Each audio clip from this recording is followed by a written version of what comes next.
It's Brian. All right, so there's our producer there, Brad, with another great production intro. Thanks a lot for putting some time in this week. Jesus. For all you listening, we're going to do NFC overs and unders. We're going to recap a little bit last year real quick. We were huge on the Saints, but how'd that work out? Oh, recap. Yes. Wait. Sorry. What are we recapping from last year? No. I'm just saying, I just wanted a quick thing about how we sucked last year with the Saints. I was throwing it aside. Oh, thing. yeah. We were. We had a significant position in the misfortune of the New Orleans Saints. Unfortunately, a Category 5 hurricane didn't come through again last year. So, Drew Brees had a resurgent year, and they had the offensive and defensive rookie of the year. And what are you going to do? Chris was nice enough to really get us competitive action. I think we had 7 tickets and probably over 2 in the kitty, and I think we cashed 2 of them for less than $700. If I'm correct. Fucking Steelers. Yeah, they fucked us. New England. We had the New England under. We had that. We were on that. I mean, I don't know if that's the stupid. I don't know. It's going to happen one of these years. Although I'm pretty bullish on them. Hey, who caught? By the way, I'm an asshole. You? No, it wasn't me. Hit the mute button when you fucking cough. Brad, I think. Thought I had my mic on mute. Maybe not. Sorry.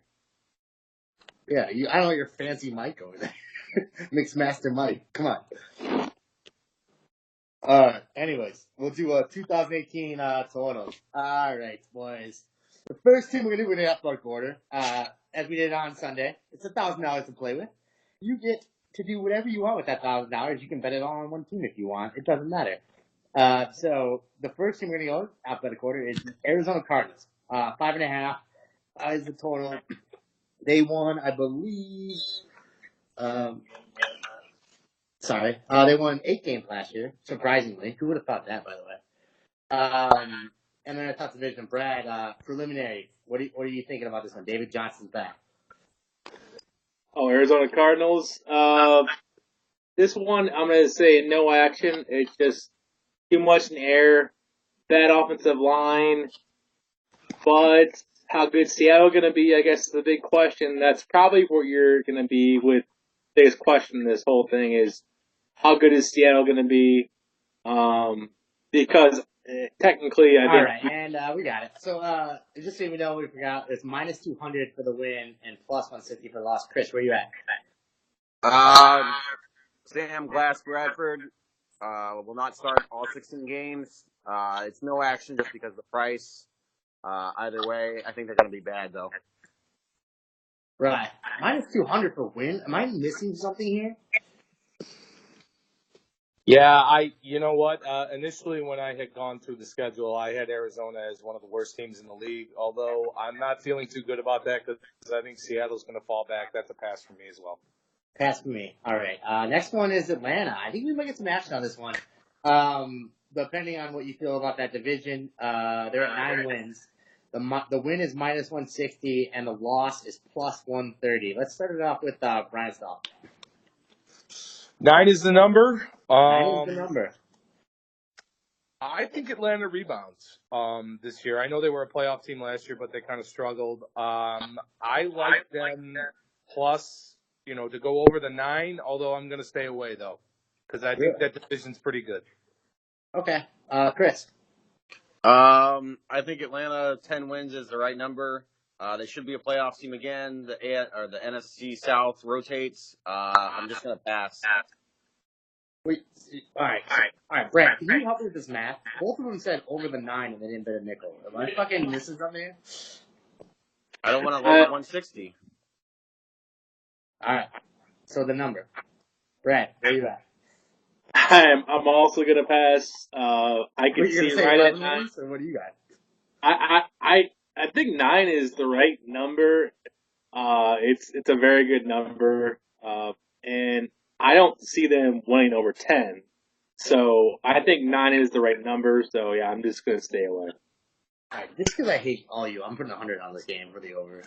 I actually like Atlanta to win that division, as you talked about earlier, and I know that I'm the next team, which let's transition to the next team, is my favorite quarterback in the NFC, Mr. Cam Newton.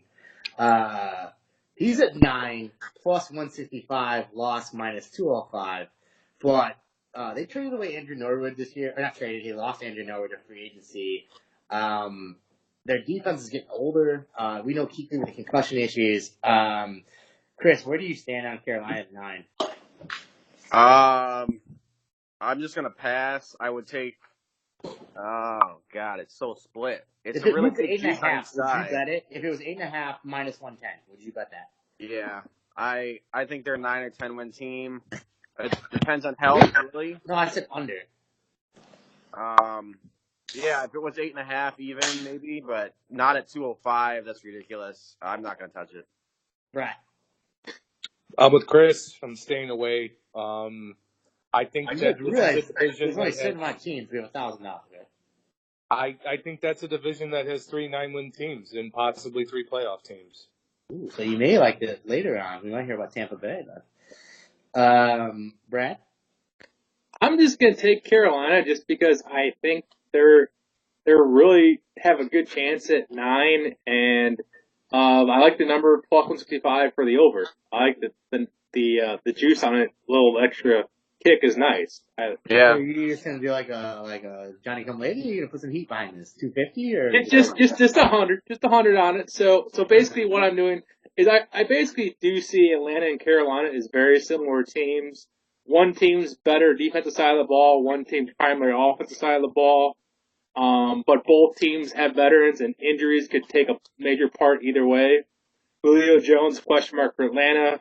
Carolina, the question mark is Kuechly and his injury. So I'll just take I the don't want to better take guy. on every team, but we are trying to keep it short. But I will. Hey, can I just say one thing, Rob? Yeah, go So for it. Carolina on the over is the most plus money bet in the National Football League at plus 165.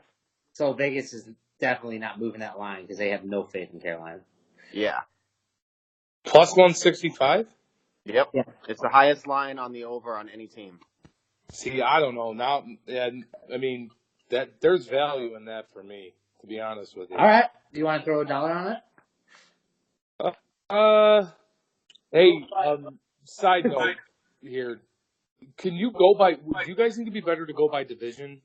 Does anybody else think it'd be better to go through each division? That's fine. All right. So we can still do it. All we just did differently was we just did Arizona. So Yeah. All right. So yeah, we can do division 100%. I don't know, because, like, I'm just saying, when I you like go it. through, like, Atlanta and Carolina, and then in 20 minutes we come back to Tampa Bay, you kind of forget your train of Nope. thought. I like it. I like it a lot. It's a sharp play there from actually not a square, maybe a sharp guy. Although his NFC North overs are like 13-3 ATS for the last 14 years per season. All right. So Carolina, you're going to make a decision once you do the division, or do you want to say anything right now? I'll take 1 unit plus 165. I'll take a flyer on that. All right. I'm staying away. It's my favorite team, but I really think that you guys are all put the odds on fucking Atlanta. You're good. I got a Dirty Bird t-shirt. You guys, we have this, and there it was. So literally, you are. I had you in a square, so you want 1,000 Atlanta over because that. I have that in. Okay.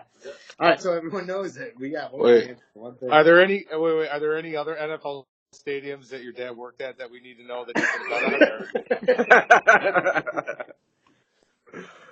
All right. So let's go to the Saints. 9.5 minus 140, plus 110. Bride, tell us.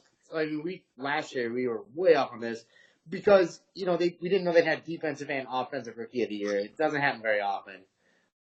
Yeah, they did lose on a pretty monumental play, but were you really impressed by them? I think they lucked out. They got Green Bay without Rodgers. I think their schedule broke their way in the year. This is a total comeback to earth team. You have it at 9.5 or 9? 9.5 minus 140, plus 110 on the under. I'm in 1 unit on the under. I think we need to talk about that because there might be a lot more than that. This team comes back to earth. No way that both of those guys are as good as they were last year. Drew Brees is another year older. Well, Sean another thing, Payton Mark is another Ingram year suspended the arrogant. first 4 games of the season too. No one talks about that. I'm sorry, what did you say? Mark Ingram suspended the first 4 games of the NFL season. He's saying Mark Ingram is suspended. Hello? Yeah. I'm on the under. Yeah, but I mean, I'm just saying, like, people aren't talking about that. Is that Kamara can't carry the load, so who's going to be the running back? If I had to guess, Peyton's going to throw it 50 times. To be honest with you. And which by the way, that's why Breeze was so successful. Because I mean, look, he's a great player. I'm not saying that he's not, but when you have the ability to run the ball 30 times a game, like for a player like him, that's so much easier. I mean, you saw all those years when he was really great, when they would throw it 50, 60 times, they couldn't beat anybody. Yeah, no, totally agree. Brad, and first place schedule, correct? Yeah, 100%. We're not getting in too deep with that because that would take too long. But yeah, you're right. First place schedule, I could pull it up, but we were trying to get through these teams. But yeah, no, you're right. I'm just passing. I really don't like taking over the teams too high, and just they saw too much potential last year for me to take the under. So just pass. All right, Chris. I'll just take a Bill on the under at plus money. Bill on the under. Yeah, I'm taking 250 because they owe me some fucking cash. So next is the whatchamacallit, Tampa Bay Buccaneers. Jameis Winston is suspended, I believe, 3 games to start. Brad, am I right about that or no? That sounds correct. Yes. They're 6.5 points or 6.5 wins. Their win total is plus 130 or minus 160. Before I say anything, I'm gonna fade this. I'm just not gonna touch it, but very talented team, and let's let Chris kick it off. They're still not good. Winston or no Winston, Fitzpatrick might actually be somewhat better. I just don't. All right. Next person, please. Next. No, thank you. I don't want any part of this anyway. Yeah. I don't want any action either, but I'm with Chris. I think this football team might be better with Ryan Fitzpatrick. All right, so let's you know what, this is it's nice time of year, and I want to be really nice to somebody. I want to do a spotlight segment in our very brief podcast. I want Brad to give me about 2 minutes on why the Chicago Bears are going over 6.5 this year. I don't know if I can verify that because I'm considering going the opposite way. I already took the under as well. By the way, be aware, in fact, Chris, you're going to get 2 minutes, and Brian, you're also going to get 2 minutes. In fact, you know what? I am. I'm going the other way. I'm going to go the Bears under 6.5 for plus 110. For plus 110. The reason why they're going under is they're just off to a rough start. They're not playing their playoff preseason, so they're going to be starting off rough. They have a tough early schedule. Obviously, start off with Green Bay. They got Monday night game. Beat Green Bay. Yeah. Roquan has not got enough reps yet. There's a lot of signs that I think they're going to be competitive, and they may score a lot of points offensively, but I don't think they're totally there defensively and just not a complete team yet. Well, okay. Hold on. So you got no faith in Tariq Cohen, like on the slot, or like Hearns or White? I don't think that they're not going to be able to score points. I think it's going to be, are they going to be able to put up against? Let's be honest, Green Bay and Minnesota are 2 of the best teams in football this year. Minnesota might be my Super Bowl favorite, actually. As much as I hate to say Kirk Cousins that way, but I have watched a little of them in preseason, and their defense still looks even better. Defense is better. Running games improve with Cook back. And then, of course, you got number 12 for Green Bay. So Yeah, that's So tough. you're just going off strength of conference. You're not really backing your team. You A just think lot of they're it really is tough strength division. of conference. The fact that they start off with it's going to be tough when we start. I think they're going to put up points. I just think it's going to be tough for them to finish games. I can't believe this. This is I think it's going to be a fun team to watch. I just don't think they're going to be able to finish games. And fun team to watch. They're going to win less than 6 games. How much fun is that? All right, Brian, you're an North Robbie, companion. What do you got on this? do you know I saw Jay Cutler for what 10 years, or it felt like that. Actually, I think it was 10 years. Well, Robbie, you asked a question on why this is going to be a fun team to be involved in this year, and I can tell you it'd be a Bear Monday in the postgame show, and I'm excited for it because this team is not going to win 6 games. I don't see how it's possible. You have Aaron Rodgers coming back, who's going on the FU tour this year. He's going to be the MVP. Mark it. I'll make a bet on that right now. And you have Ching, Minnesota as well. money in the bank. I think Minnesota might bounce back because obviously the ball, I felt like bounced their way, and knocking Rodgers out as well helped them. But I just don't explain to me how they're going to win games. They're not better than Detroit. They aren't. And Nagy might be a good coach, or Nagy, or whatever the hell his name is. He might be a good coach, but guess what? Ryan Pace is not a good general manager. I mean, it's been how long now? Love it. I mean, 3 you years, fire a coach, and then all of a sudden you hit reset. I mean, what the fuck is that? The guy sucks. He sucks. I'm sorry. The Bears suck. It is what it is. Love it. All right, so what do we got? To be honest with you, I'm not like, I don't really feel that strongly. I just, I think my money is better spent than other places than the Bears, to be honest with you. I do think you not speaking strongly was a pretty great argument for someone that's not strongly opinionated about them. I agree. I think you put your money where your mouth is. At least do something fake. Put a bill on it. You what? What do you got? I think Brian should at least put a bill on it. Come on, he put some fake money on it. Yeah, fine, whatever. I'll spread it around. You got a heckler. Try back to Bob. Chris, where you at? So for this purpose, for this podcast, I'm going to stay away. I already took the under 6.5 at Better Money at plus 125 earlier in the summer. I like Brian said, I just don't see how they beat Green Bay twice and Minnesota twice. There's other factors there. Their defense hasn't looked that great. All right. That's like 10 minutes on the Bears. Like, Greg got 2 minutes. I'm staying away. Chris, you stayed away, right? Yeah, I'm staying away. All right, cool. I do like the under, but I got it at Better Money earlier in the summer. All right. So the next 2-minute profile. Well, actually, you guys need to take a break because I got to take a piss. Let's pause this. Yeah, whatever. That's fine. Pause it.